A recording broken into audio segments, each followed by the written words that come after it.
என்ன பெயில் கிடைச்சிட்டா எல்லாம் முடிஞ்சிருச்சுன்னு நினைச்சிட்டியா? இது உனக்கு கிடைச்சிருக்கிற சின்ன பிரேக் மட்டும்தான். இன்னும் இந்த ஆட்டம் முடியல, இனிமேதான் ஆரம்பிக்கவே போகுது. நானும் அதையே தான் சொல்றேன். இன்னைக்கு தான் தர்மத்துக்கும் அதர்மத்துக்குமான யுத்தமே ஆரம்பிச்சிருக்கு. அதுல ஜெயிக்கிற வரைக்கும் நான் பின்வாங்க மாட்டேன். பாப்போம். வாங்கம்மா போலாம்.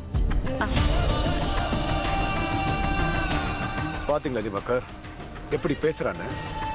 இவளோட திமிர நம்மளால அடக்க முடியாம போயிடுச்சு. இவளாலதான் எல்லா பிரச்சனையும். எனக்கு எனக்கு இவளை பார்க்க பார்க்க இன்னும் ஆத்திரமா வருது தெரியுமா? கூல் கூல் மிஸ்டர் கர்ணா. நீங்க கோவப்படுறதுதான் அவங்களுக்கு அட்வான்டேஜா மாறும்.